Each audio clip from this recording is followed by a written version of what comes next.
ফারহান, বাবা আমার বিয়ে ঠিক করে ফেলছে। রাইসার কণ্ঠটা কাঁপছে। আমি কিছুক্ষণ চুপ করে থাকি। কি বলবো বুঝতে পারছি না। মনে হচ্ছে মাথার ভেতর সব কিছু ঝাপসা হয়ে যাচ্ছে। আমি আস্তে করে জিজ্ঞেস করলাম, কবে? এই সপ্তাহের মধ্যেই আংটি পরাবে, তারপর বিয়ে। আমার বুকের ভেতরটা হঠাৎ ফাঁকা হয়ে যায়। আমি চোখ বন্ধ করে দেওয়ালে মাথা ঠেকিয়ে দাঁড়িয়ে থাকি। এতদিন ধরে যে ভয়টা পাচ্ছিলাম আজ সেটাই সত্যি হয়ে সামনে এসেছে। তুমি কিছু বলনি? বলেছি, অনেক বলেছি, কিন্তু ওরা তোমার কথা শুনে একটাই কথা বলছে, ছেলেটা বেকার, তাই আমাদের সম্পর্ক ওরা মেনে নেবে না। আমি কোনো উত্তর দিতে পারি না, কারণ ওরা মিথ্যা বলছে না। আমি সত্যি এখনও বেকার। পড়াশোনা শেষ করেছি 6 মাস হলো। কয়েকটা জায়গায় ইন্টারভিউ দিয়েছি, কিন্তু এখনও কিছু হয়নি। কিন্তু আমি রাইসাকে ভালোবাসি, 5 বছর ধরে ভালোবাসি। এই 5 বছরে আমি কখনো ওকে ছাড়া নিজের জীবন কল্পনাও করিনি। ফারহান, হুম? তুমি কি আমাকে নিয়ে চলে যেতে পারবে? কোথায়? যেখানে ইচ্ছে সেখানে। এত বড় পৃথিবীতে নিশ্চয়ই জায়গার অভাব হবে না। আমি তোমাকে ছাড়া অন্য কাউকে স্বামী হিসেবে মেনে নিতে পারবো না ফারহান। আমার নিঃশ্বাস যেন ভারী হয়ে যাচ্ছে। এই একটা প্রশ্ন, এই একটা সিদ্ধান্ত আমার পুরো জীবন বদলে দিতে পারে। আমি জানি পালিয়ে যাওয়া মানে পরিবার হারানো, সমাজ হারানো, নিরাপত্তা হারানো, কিন্তু রাইসাকে হারানোর চিন্তা তার থেকেও বেশি ভয়ঙ্কর। আমি ধীরে বললাম, পারবো। সত্যি? হ্যাঁ, আমি তোমাকে অন্য কারো হতে দিব না। ও এবার কাঁদছে, কিন্তু এই কান্না ভয় আর স্বস্তি দুটোই মিশে আছে। পরদিন বিকেলে আমরা দেখা করি। আমি এখন রাস্তায় দাঁড়িয়ে আছি, আমাদের পরিচিত সেই ছোট গলিটার সামনে, যেখানে আমরা অসংখ্যবার দেখা করেছি। রাইসা আমার সামনে এসে দাঁড়ায়। ওর চোখের নিচে হালকা কালচে দাগ, মনে হচ্ছে ঠিকমতো ঘুমায়নি। ওর হাতে একটা ছোট ব্যাগ। আমি ব্যাগটার দিকে তাকিয়ে জিজ্ঞেস করি, সব নিয়েছ? ও মাথা নাড়ে। কিছু কাপড় আর কিছু টাকা। তুমি ভয় পাচ্ছ? ও কিছুক্ষণ আমার দিকে তাকিয়ে থাকে, তারপর ধীরে এসে আমার হাতটা ধরে। পাচ্ছি, কিন্তু তোমার উপর বিশ্বাস আছে। এই কথাটা শুনে আমার বুকের ভেতর কেমন যেন হয়ে যায়, কারণ আমি জানি এখন থেকে এই মেয়েটার পুরো পৃথিবী আমি। তারপর দুজন একটা রিকশায় উঠে বসে। কেউ কোনো কথা বলছি না, শুধু রাস্তাগুলো পেছনে চলে যাচ্ছে। রাইসা আমার পাশে চুপচাপ বসে আছে, মাঝে মাঝে আমার হাত শক্ত করে ধরছে। আমি বুঝতে পারছি ও ভয় পাচ্ছে, আমিও ভয় পাচ্ছি, কিন্তু এখন আর পেছনে ফেরার সুযোগ নেই। আমরা কাজী অফিসের সামনে রিকশা থামালাম। একটা ছোট অফিস, সাধারণ একটা জায়গা, কিন্তু আজ এখানেই আমাদের জীবনের সবচেয়ে বড় সিদ্ধান্ত হতে যাচ্ছে। ভেতরে ঢোকার আগে আমি রাইসার দিকে তাকাই। শেষবারের মতো জিজ্ঞেস করছি, তুমি নিশ্চিত? রাইসা আমার চোখের দিকে তাকিয়ে বলে, আমি তোমাকে ছাড়া অন্য কাউকে বিয়ে করব না। আমি আর কিছু বলি না। আমরা ভেতরে ঢুকে যাই। সব কিছু খুব দ্রুত ঘটে যাচ্ছে। কাজী সাহেব রাইসাকে প্রশ্ন করেন সে রাজি কিনা। কিছুক্ষণ চুপ থেকে রাইসা স্পষ্ট করে বলে রাজি। তারপর আমাকে জিজ্ঞেস করে, আমিও কিছু না ভেবে বলি রাজি। এই একটা শব্দ বলার সাথে সাথে মনে হচ্ছে আমার জীবনের সবচেয়ে বড় দায়িত্বটা এখন আমার কাঁধে। আমি এখন শুধু ফারহান না, আমি এখন একজন স্বামী। বিয়ে শেষ হওয়ার পর আমরা অফিসের বাইরে দাঁড়িয়ে আছি। রাইসা এখন আমার স্ত্রী, কিন্তু অদ্ভুতভাবে আমাদের জীবনে কোনো পরিবর্তন নেই। না কোনো কোল, না কোনো হাসি, না কোনো উদযাপন, শুধু বাস্তবতা। আমি জিজ্ঞেস করি, এখন কোথায় যাবে? তুমি যেখানে নিয়ে যাবে। এই একটা কথার ভেতর কতটা বিশ্বাস লুকানো আছে সেটা শুধু আমি জানি। আমি সিদ্ধান্ত নিই আগে বাসায় যাব। হয়তো আব্বু আম্মু রাগ করবে, কিন্তু শেষ পর্যন্ত মেনে নেবে। আমি দরজার সামনে দাঁড়িয়ে কলিং বেল চাপি। আম্মু দরজা খুলে। তারপর আমাদের দুজনকে একসাথে দেখে থেমে যায়। এটা কে? আম্মু, এটা রাইসা। মানে? আমরা বিয়ে করেছি। আম্মুর মুখের রং বদলে যায়। কিছুক্ষণ পর আব্বু এসে দাঁড়ায়। সব কিছু শোনার পর তিনি শুধু একটা কথাই বলেন। তুমি এই মেয়েকে নিয়ে এই বাসায় থাকতে পারবে না। আম্মু বললেন, এসবের জন্য তোকে পড়াশোনা করিয়েছি যে কাউকে তুলে নিয়ে এসে বলবি এটা আমার বউ? আমি এ বিয়ে মানি না। রাইসার হাতটা হঠাৎ কেঁপে ওঠে। আমি বুঝতে পারছি ও কষ্ট পাচ্ছে। আমার বুকের ভেতর আগুন জ্বলছে। আমি শুধু কিছু বলি না, আমি শুধু রাইসার হাতটা শক্ত করে ধরি। চলো। আমরা দরজার সামনে থেকে ঘুরে দাঁড়াই। এই প্রথমবার আমি বুঝতে পারি ভালোবাসার জন্য মানুষকে কত কিছু হারাতে হয়। দেখতে দেখতে রাত হয়ে গেছে। আমরা রাস্তায় দাঁড়িয়ে আছি। আমাদের কোনো বাসা নেই, কোনো নিরাপদ জায়গা নেই, শুধু আমরা দুজন আছি। রাইসা ধীরে জিজ্ঞেস করে, এখন কি করব? আমি ওর দিকে তাকাই। ও এখনও আমার ওপর ভরসা করে দাঁড়িয়ে আছে। আমি আছি, সব ঠিক করব। আমি জানি না কিভাবে, কিন্তু আমাকে পারতেই হবে। কারণ এখন আমি একা না, এখন আমার সাথে আমার স্ত্রী আছে, আমার রাইসা। রাইসা আমার দিকে তাকিয়ে আছে। রাস্তার হালকা লাইটটা ওর মুখে পড়ছে। ক্লান্ত, ভীতু, কিন্তু তবুও ভরসায় ভরা। আমি পকেট থেকে ফোনটা বের করি। হাতটা একটু কাঁপছে। এখন আমার কাছে একটাই কাজ, একটা থাকার জায়গা খুঁজে বের করা। আমি আমার সবচেয়ে কাছের বন্ধু নাইমকে কল দেই। 2 বার রিং হতেই সে ফোন ধরে।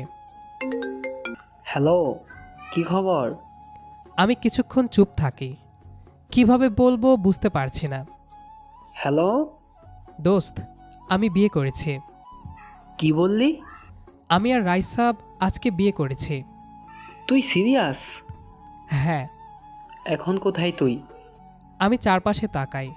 অন্ধকার রাস্তা, পাশে রাইসা দাঁড়িয়ে। রাস্তায় দাঁড়িয়ে আছি।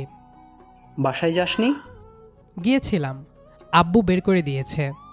ওপাশে আবার নীরবতা। তারপর সে ধীরে বলে, চিন্তা করিস না, আমি একটা ব্যবস্থা করার চেষ্টা করি। আমার বুকের ভেতর হালকা একটা স্বস্তি আসে। দোস্ত, কোনো ভাড়া বাসা বা রুমের ব্যবস্থা করতে পারবি? আমার একটা পরিচিত ভাই আছে, ওনার একটা ছোট বাসা খালি আছে, ভাড়া দিবে, কিন্তু কিছু অ্যাডভান্স লাগবে। আমি সাথে সাথে বলি, সমস্যা নেই, আমার কাছে কিছু টাকা আছে। ঠিক আছে, তুই একটু দাঁড়া, আমি ওনার সাথে কথা বলে তোকে জানাচ্ছি। কল কেটে যায়। আমি ফোনটা নামিয়ে রাইসার দিকে তাকাই। রাইসা চুপচাপ আমার দিকে তাকিয়ে আছে। কি বলল? আমি হালকা হাসার চেষ্টা করি। একটা বাসা ব্যবস্থা হতে পারে। প্রায় 15 মিনিট পর নাইম আবার কল দেয়। দোস্ত, কথা হয়েছে, বাসাটা ছোট, একটা রুম, একটা বাথরুম, ভাড়া কম, আর আমি অ্যাডভান্স করে দিয়েছি। আমি তো বললাম যে আমি টাকা দিব, তুই আবার দিতে গেলি কেন? আরে শালা, বেশি কথা বলিস না, আমি লোকেশন পাঠাচ্ছি, তুই এখনই চলে যা। ধন্যবাদ দোস্ত। ধন্যবাদ দিতে হবে না, তুই আমার ভাই, আর ভাবিকে আমার সালাম দিস। কল কেটে যায়। আমি রাইসার দিকে তাকাই। চলো। প্রায় 40 মিনিট পর আমরা বাসার সামনে দাঁড়িয়ে আছি।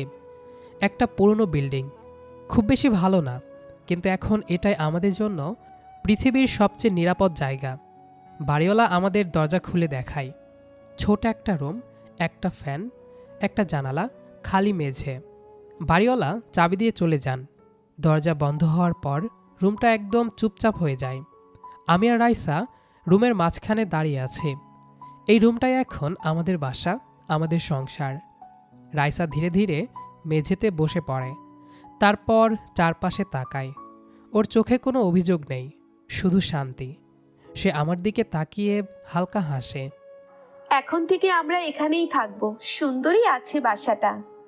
এই একটা কথায় আমার বুকটা ভরে যায়। আমি ওর পাশে বসি। কষ্ট হচ্ছে? না, তুমি আছো, এটাই যথেষ্ট। আমি কিছু বলি না, শুধু ওর হাতটা ধরে থাকি। দিনগুলো ধীরে ধীরে যেতে থাকে। আমাদের সংসার খুব ছোট। সকালে ঘুম থেকে উঠি, বাইরে যাই, চাকরি খুঁজি, সিভি দেই, ইন্টারভিউ দেই, প্রতিদিন আশা নিয়ে বের হই, আর প্রায় প্রতিদিনই হতাশা নিয়ে ফিরে আসি। আজও একটা ইন্টারভিউ দিয়ে বাসায় ফিরছি। দরজা খুলতে দেখি রাইসা বসে আছে। আমাকে দেখেই হাসে। আসছো? আমি জুতা খুলে বসি। কেমন হলো? জানি না, আল্লাহ ভালো জানেন। চিন্তা করো না, একদিন ঠিকই হবে।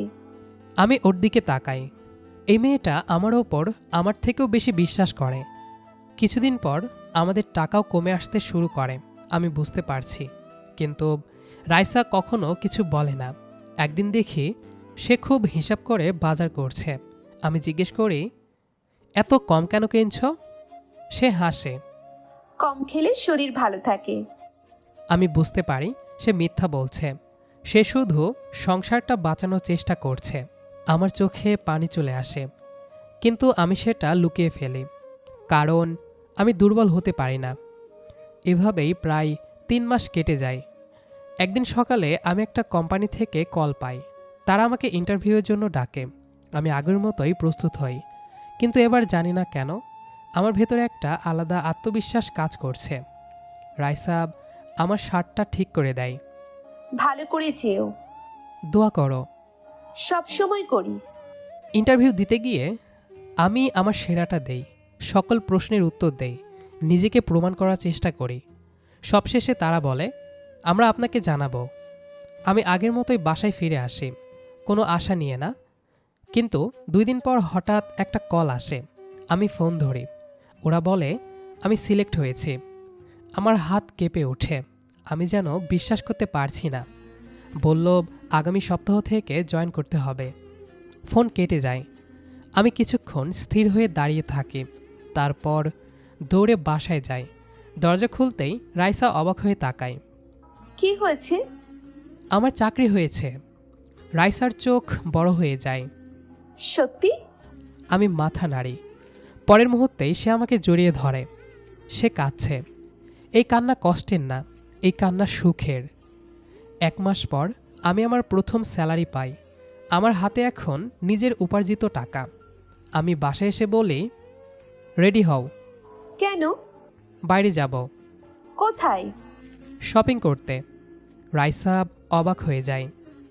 দরকার নেই অযথা টাকা খরচ করার। আমি ওর হাত ধরে বলি, আজ কোনো কথা শুনবো না। রাইসা আমার দিকে তাকিয়ে থাকে। ওর চোখে দ্বিধা। অভ্যাস হয়ে গেছে নিজের ইচ্ছাগুলো চাপা দিয়ে রাখার। ফারহান, সত্যি দরকার নেই। এই টাকাটা জমিয়ে রাখি, সামনে অনেক খরচ আছে। এই টাকাটা শুধু টাকা না, এটা আমার প্রথম স্যালারি, আর এই টাকায় প্রথম অধিকার তোমার। ও চুপ করে যায়। আমি আবার বলি, এই 3 মাসে তুমি তোমার জন্য কিছু কিনেছ? ও মাথা নাড়ে। আমি জানতাম, কারণ আমি দেখেছি নিজের প্রয়োজনীয় জিনিসটাও ও কতবার এড়িয়ে গেছে। আমি ধীরে বলি, আজকে তোমার সব ইচ্ছা পূরণ হবে। ওর চোখে পানি চলে আসে, কিন্তু সে লুকানোর চেষ্টা করে। তুমি এত ভালো কেন? কারণ আমার স্ত্রী এত ভালো। আমরা দুজন রেডি হয়ে শপিং মলে গেলাম। চারপাশে আলো, মানুষ, শব্দ। রাইসা একটু অস্বস্তিতে আছে। সে ধীরে ধীরে একটা ড্রেসের সামনে গিয়ে দাঁড়ায়, হালকা গোলাপি রঙের। সে শুধু তাকিয়ে থাকে, হাত দিয়ে ছুঁয়ও না। আমি বুঝতে পারি। আমি ড্রেসটা হাতে নিয়ে বলি, এটা ট্রাই করো। রাইসা সাথে সাথে বলে, না না, দাম বেশি হবে। আমি ট্যাগটা দেখি, দামটা আমার সামর্থ্যের মধ্যেই। আমি বলি, এত কিছু ভাবতে বলিনি, যা বলেছি তা করো। সে চুপ করে যায়। কিছুক্ষণ পর ট্রায়াল রুম থেকে বের হয়, ড্রেসটা পরে। আমি তাকিয়ে থাকি। মনে হচ্ছে এই পৃথিবীর সবচেয়ে সুন্দর মানুষটা আমার সামনে দাঁড়িয়ে আছে। আমি আসতে বলি, অসাধারণ লাগছে। রাইসা লজ্জা পেয়ে নিচের দিকে তাকায়। আমি সেই ড্রেসটা কিনে ফেলি। তারপর ওর জন্য জুতা কিনি, একটা ঘড়ি কিনি, একটা ব্যাগ কিনি, আর সাথে কিছু কসমেটিক্স। ও বারবার বলছে আর কিনো না, কিন্তু আজ আমি থামি না, কারণ এই হাসিটা, এই সুখটা আমি সব সময় দেখতে চাই। শপিং শেষ করে আমরা বাইরে বের হই। রাইসার হাতে কয়েকটা শপিং ব্যাগ, কিন্তু তার থেকেও বেশি ওর মুখে হাসি। সে ধীরে বলে, আজকের দিনটা আমি কখনো ভুলবো না। এটা শুধু শুরু। তারপর দুজন বাইরে ডিনার করে বাসায় ফিরি। এরপর দিনগুলো বদলাতে শুরু করে। আমি নিয়মিত অফিসে যাই, মন দিয়ে কাজ করি। আমার পরিশ্রম সবাই লক্ষ্য করতে শুরু করে। বস একদিন আমাকে ডেকে বলেন, তুমি খুব ভালো কাজ করছো। ধীরে ধীরে আমার স্যালারি বাড়ে, আমাদের সংসারে স্বস্তি ফিরে আসে। আগের মতো আর হিসাব করে চলতে হয় না। রাইসার মুখে এখন আগের মতো চিন্তা দেখি না। একদিন অফিস থেকে ফিরে বলি, রাইসা, একটা কথা বলবো।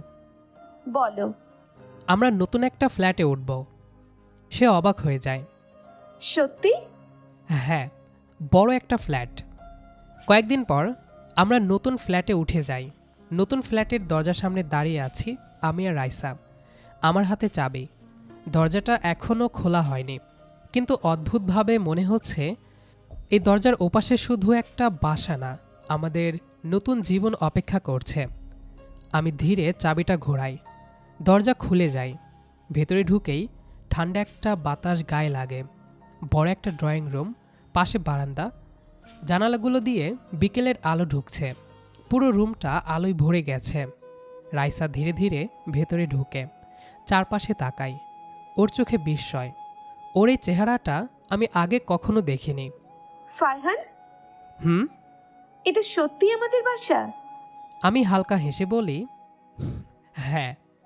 রাইসা ধীরে বারান্দার দিকে যায়, বাইরে তাকিয়ে থাকে। বাতাসে ওর চুল উড়ছে। আমি ওর পেছনে গিয়ে দাঁড়াই। বিশ্বাস করতে পারছি না, আমরা সত্যিই পারছি। তুমি ছিলে বলেই পারছি। রাইসা ঘুরে আমার দিকে তাকায়। ওর চোখে পানি, কিন্তু এই পানি কষ্টের না, এই পানি সুখের। সে ধীরে এসে আমাকে জড়িয়ে ধরে। আমি তোমার উপর গর্ব করি। আমি কিছু বলি না, শুধু ওকে শক্ত করে জড়িয়ে ধরি। নতুন ফ্ল্যাটে আমাদের সংসার সুন্দরভাবে কাটতে থাকে। সকালে আমি অফিসে যাই। রাইসা দরজার সামনে দাঁড়িয়ে থাকে। আমি বের হওয়ার আগে প্রতিদিনের মতো বলে, সাবধানে যেও। আমি নিচে নেমে যাওয়ার সময় বারান্দা থেকে ও তাকিয়ে থাকে। আমি নিচ থেকে হাত নাড়ি, ও হাসে। সন্ধ্যায় বাসায় ফিরলে দরজা খুলে রাইসা দাঁড়িয়ে থাকে। ওর মুখে সেই পরিচিত হাসি। সারাদিনের ক্লান্তি এক মুহূর্তে চলে যায়। ধীরে ধীরে বাসাটা আমাদের স্পর্শে বদলে যায়। জানালার পর্দা লাগে, সোফা লাগে, ছোট একটা ডাইনিং টেবিল আসে, রান্নাঘরে নতুন বাসন আসে। এই ছোট ছোট জিনিসগুলো দিয়েই আমাদের সংসার পূর্ণ হয়ে ওঠে। রাতে আমরা বারান্দায় বসে গল্প করি, পুরনো দিনের কথা, কিভাবে আমরা রাস্তায় দাঁড়িয়েছিলাম, কিভাবে একটা ছোট রুম থেকে শুরু করেছিলাম। সব কিছু এখন স্বপ্নের মতো মনে হয়। একদিন অফিস থেকে বাসায় ফিরলাম। দরজা খুলে ভেতরে ঢুকতেই দেখি রাইসা চুপচাপ বসে আছে। আমি ব্যাগটা রেখে বললাম, কি হয়েছে? সে আমার দিকে তাকায়। ওর চোখে অদ্ভুত একটা অনুভূতি। তোমাকে একটা কথা বলবো? বলো। সে ধীরে এসে আমার সামনে দাঁড়ায়, তারপর আমার হাতটা ধরে নিজের পেটের ওপর রাখে। তুমি বাবা হতে চলেছো। এক মুহূর্তের জন্য আমার চারপাশের সব কিছু থেমে যায়। আমি স্থির হয়ে দাঁড়িয়ে থাকি। কি? সত্যি? রাইসা মাথা নাড়ে। আমার বুকের ভেতরটা হঠাৎ ভরে যায়। মনে হচ্ছে পৃথিবীর সব সুখ একসাথে এসে আমার সামনে দাঁড়িয়েছে। আমি ওকে জড়িয়ে ধরি। ধন্যবাদ। রাইসা আসতে বলে, ধন্যবাদ কেন? আমাকে পৃথিবীর সবচেয়ে সুখী মানুষ বানানোর জন্য। সেদিন আমরা দুজন অনেকক্ষণ চুপচাপ বসে থাকি, শুধু ভবিষ্যতের কথা ভাবি। আমাদের সন্তান, আমাদের পরিবার, আমাদের জীবন। রাতে বসে গল্প করছি, হঠাৎ আমার ফোন বেজে ওঠে। আমি ফোনটা হাতে নিয়ে দেখি আম্মু। আমার বুকটা হঠাৎ কেঁপে ওঠে। আমি কিছুক্ষণ ফোনটার দিকে তাকিয়ে থাকি। রাইসা জিজ্ঞেস করে, ধরবে না? আমি ধীরে ফোনটা রিসিভ করি। হ্যালো। ওপাশ থেকে কাঁদো কাঁদো একটা কণ্ঠ ভেসে আসে। বাবা, কেমন আছিস? ভালো আছি। বৌমা কেমন আছে? আমি রাইসার দিকে তাকাই। সে চুপচাপ আমার দিকে তাকিয়ে আছে। ভালো আছে। আম্মু কাঁদতে কাঁদতে বলেন, বাবা, তোরা বাড়ি চলে আয়। আমি চুপ করে থাকি। তোর আব্বুও চায় তোরা ফিরে আয়। আমার চোখ ভিজে যায়। এই কথাটা শোনার জন্য আমি কত দিন অপেক্ষা করেছি। তবু আমি বলি, আম্মু কান্না করতে করতে বলে, বাবা প্লিজ ফিরে আয়, আমি তোকে আর দূরে রাখতে পারছি না। আমি কিছু বলতে পারি না। আম্মুর কান্না আমার ভেতরটা ভেঙে দিচ্ছে। ফোন কেটে যাওয়ার পর রাইসা ধীরে জিজ্ঞেস করে। কি বললেন? আমি কিছুক্ষণ চুপ থাকি, তারপর বলি, আম্মু বলছে বাড়ি ফিরতে। রাইসার চোখ উজ্জ্বল হয়ে যায়। সত্যি? আমি মাথা নাড়ি। আমরা যাব? তুমি যেতে চাও? রাইসা এক মুহূর্ত দেরি করে না। হ্যাঁ, আমি যেতে চাই। তারা তোমার সাথে খারাপ ব্যবহার করেছিল। তারা আমাদের গুরুজন, শাসন করতেই পারেন। আর তাছাড়া ভুলটা কিন্তু আমরাই করেছিলাম। আর এখন তারা আমাদের ডাকছে। আমি সব ঠিক করতে চাই। আমি বুঝতে পারি এই মেয়েটা শুধু আমার স্ত্রী না, আমার শক্তি। পরের দিন আমরা সব কিছু গুছিয়ে নেই। রাইসা কাপড় গুছাচ্ছে, মাঝে মাঝে থেমে চারপাশে তাকাচ্ছে। এই বাসাটা আমাদের অনেক স্মৃতির সাক্ষী। আমি বলি, কি ভাবছ? রাইসা হালকা হাসে। ভাবছি কত স্মৃতি জড়িয়ে আছে এই বাসায়। আমরা বাড়ির সামনে এসে দাঁড়াই। আমার বুক ধড়ফড় করছে। আমি কলিং বেল চাপি। আম্মু দরজা খোলেন। আমাকে দেখে উনি কাঁদতে শুরু করেন। বাবা তোরা এসেছিস? আমি আর নিজেকে আটকাতে পারি না, আম্মুকে জড়িয়ে ধরি। তারপর উনি রাইসার দিকে তাকান। কিছুক্ষণ চুপ থেকে তাকে জড়িয়ে ধরেন। মা আমাকে মাফ করে দিও। রাইসার চোখে পানি চলে আসে। তারপর আব্বু এসে দাঁড়ান। তিনি কিছুক্ষণ আমার দিকে তাকিয়ে থাকেন, তারপর বলেন, ভেতরে এসো। এই একটা কথাই যথেষ্ট ছিল। কিন্তু রাইসার আব্বু আম্মু এখনও নারাজ।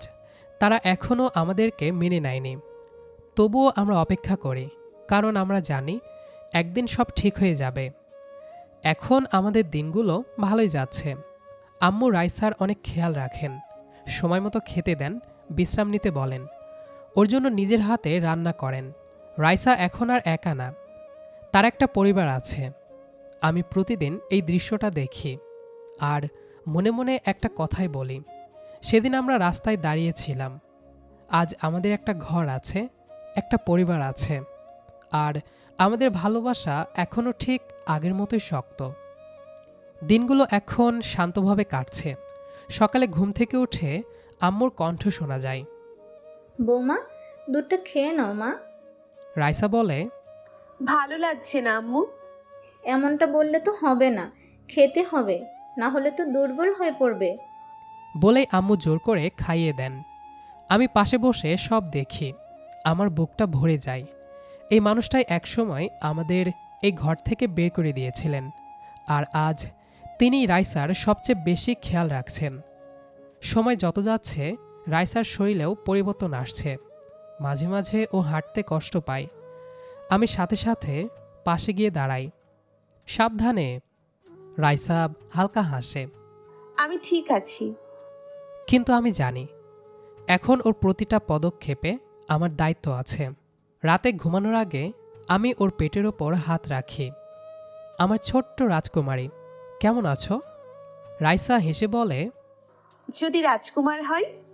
তবুও সমস্যা নেই, কিন্তু আমার মনে হয় আমাদের মেয়ে হবে। রাইসা আমার দিকে তাকিয়ে থাকে। মেয়ে হলে কি তুমি খুশি হবে? সবচেয়ে বেশি খুশি হব। রাইসা কিছু বলে না, শুধু আমার হাতটা শক্ত করে ধরে। দেখতে দেখতে সময় চলে যায়। 9 মাস প্রায় শেষের দিকে। সবাই এখন অপেক্ষা করছে। আম্মু প্রায় এসে জিজ্ঞেস করেন, মা শরীর কেমন? ভালো আছি আম্মু। আব্বুও এখন আগের মতো চুপচাপ না, মাঝে মাঝে এসে বলেন, ডাক্তার কি বলেছে? আর বেশি দিন নেই। তিনি মাথা নাড়েন, তার চোখেও অপেক্ষা দেখি। একদিন গভীর রাত, আমি ঘুমিয়ে আছি। হঠাৎ রাইসার কণ্ঠ শুনি। ফারহান? আমি সাথে সাথে উঠে বসি। কি হয়েছে? রাইসা কষ্টে বলে, ভীষণ ব্যথা হচ্ছে। আমার বুক কেঁপে ওঠে। আমি দ্রুত উঠে দাঁড়াই।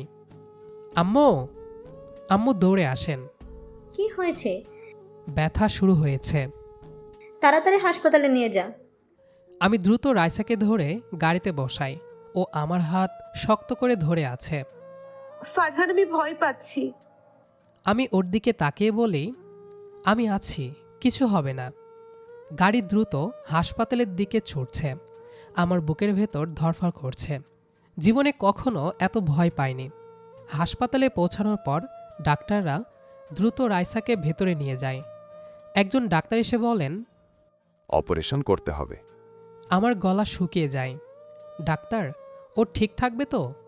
চিন্তা করবেন না, আল্লাহ ভরসা। তারপর দরজাটা বন্ধ হয়ে যায়। আমরা বাইরে দাঁড়িয়ে আছি। সময় যেন থেমে গেছে। প্রতিটা সেকেন্ড এখন একটা যুগের মতো লাগছে। আম্মু পাশে বসে দোয়া পড়ছেন। আমি শুধু দরজার দিকে তাকিয়ে আছি। হঠাৎ ভেতর থেকে একটা শব্দ ভেসে আসে, একটা ছোট্ট কান্নার শব্দ। আমার বুক কেঁপে ওঠে। দরজা খুলে ডাক্তার বের হন। অভিনন্দন মিস্টার ফারহান সাহেব, আপনার মেয়ে হয়েছে। আমার চোখ ভিজে যায়। আমি বুঝতেই পারি না কখন আমার চোখ দিয়ে পানি পড়তে শুরু করেছে। আমার মেয়ে, আমার ছোট্ট রাজকুমারী। কিছুক্ষণ পর আমাকে ভেতরে যেতে দেয়। রাইসা বিছানায় শুয়ে আছে, ক্লান্ত, কিন্তু ওর মুখে শান্তি। তার পাশে ছোট্ট একটা বেবি। আমি ধীরে এগিয়ে যাই। আমার হাত কাঁপছে। আমি ধীরে বলি, রাইসা। রাইসা চোখ খুলে তাকায়। কেমন লাগছে এখন? ভালো, দেখো আমাদের মেয়ে। আমি মেয়েটার দিকে তাকাই। ছোট্ট মুখ, ছোট্ট হাত। আমি আলতো করে ওর হাত ছুঁই। আমার চোখ দিয়ে আবার পানি পড়ে। ধন্যবাদ আমাকে এত বড় একটা উপহার দেওয়ার জন্য। রাইসা হালকা হাসে। ঠিক তখনই হঠাৎ পেছন থেকে একটা কণ্ঠ শুনি। আমি ঘুরে তাকাই। দেখি রাইসার আব্বু আম্মু দাঁড়িয়ে আছেন। রাইসা অবাক হয়ে যায়। আব্বু আম্মু, তোমরা? ওনারা এসে আমার হাত ধরে কান্না করতে থাকেন এবং বলেন ওনারা ভুল করেছেন আমাদেরকে মেনে না নিয়ে। তারপর আমাদের দুই পরিবার এক হয়। রাইসার আব্বু আম্মু আর আমার আব্বু আম্মু একে অপরকে জড়িয়ে ধরেন আর সকল মান অভিমান শেষ করে দেন। এটা দেখে মনে মনে একটা কথাই বলি, সেদিন চলে এসে আমি তেমন কোনো ভুল করিনি, কারণ আমি আমার কথা রাখতে পেরেছি। তার পেছনে মূল কারণ আমার সর্বোচ্চ চেষ্টা আর রাইসার সাপোর্ট। আমি চেষ্টা করেছি আর রাইসা সাপোর্ট করেছে বলেই আজ আমরা এক হতে পেরেছি। এই ছিল আজকের গল্প। ভালোবাসার সংগ্রাম আর একসাথে পথ চলার এক অনন্য কাহিনী, যেখানে দুটো মানুষ সব বাধা পেরিয়ে প্রমাণ করেছে সত্যিকারের ভালোবাসা কখনো হার মানে না। গল্পটা যদি আপনার হৃদয় ছুঁয়ে যায় তাহলে ভিডিওটিতে একটা লাইক দিয়ে আমাদের পাশে থাকুন। আপনার মতামত, অনুভূতি বা প্রিয় অংশটি কমেন্টে জানাতে ভুলবেন না। আপনার প্রতিটা কমেন্ট আমাদের জন্য অনেক মূল্যবান। আর এমন আরও সুন্দর রোমান্টিক গল্প শুনতে আমাদের চ্যানেলটি সাবস্ক্রাইব করে পাশে থাকা বেল আইকনটি অন করে দিন। আমরা আবারও ফিরব নতুন কোনো ভালোবাসার গল্প নিয়ে। ততক্ষণ পর্যন্ত ভালো থাকুন, সুস্থ থাকুন আর ভালোবাসাকে সবসময় সত্যি রাখুন। আল্লাহ হাফেজ।